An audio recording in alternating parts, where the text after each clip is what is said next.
Why is he not condemning this attack on fundamental rights and freedoms of workers?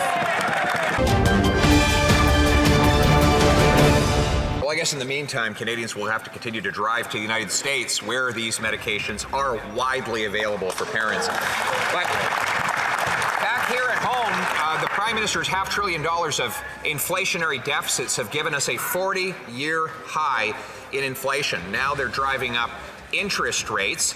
Inflationary taxes, including the Prime Minister and NDP plan to triple the carbon tax, threaten to force Canadians to turn off the heat during winter. Tomorrow is the fall economic update. Will the government commit today to freezing spending and freezing taxes? Right, Honourable Prime Minister.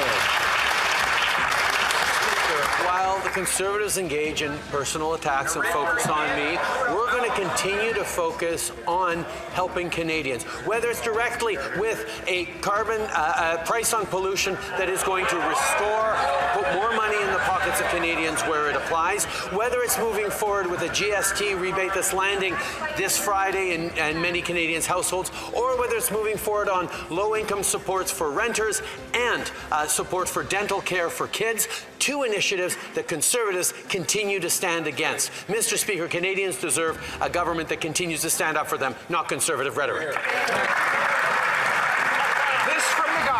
This from the guy that robbed a record amount of Canadian workers' paychecks when he imposed the highest inflation in 40 years on them. And there was no negotiation for workers. In fact, they all took an across-the-board pay cut without ever giving their permission. And now, the position of his government is that they should have their pay capped. The Governor of the Bank of Canada told CEOs that there should be no pay hike for Canadian workers to compensate them for this Prime Minister's inflation. Does he agree with the Governor of the Bank of Canada that workers don't deserve a pay hike? Yes or no? All right, Honourable Prime Minister. He's actually trying to pretend he's standing up for workers right now when he is refusing to condemn a suspension of their most fundamental rights to collective bargaining. Mr. Speaker, workers' ability to negotiate a better future for themselves and their families is core to this country's middle-class success. Why is he not condemning this attack on fundamental rights and freedoms of workers?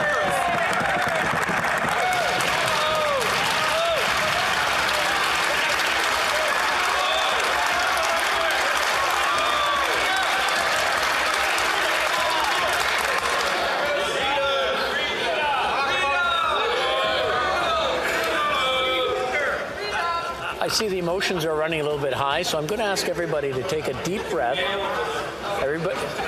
Everybody look at me and take a deep breath. All together now.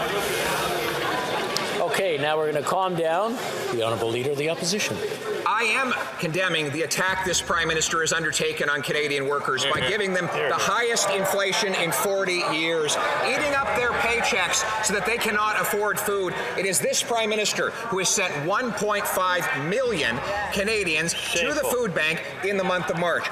This Prime Minister who's given them record credit card debt. This Prime Minister who's forced 1 in 5 of them to skip meals because they can't afford to eat. And now his Governor of the Bank of Canada says that those workers don't deserve a raise. I condemn those comments. Will he? Right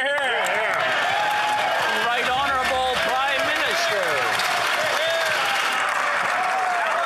Mr. Speaker, one of the most fundamental rights available to workers is to negotiate their pay and their working conditions.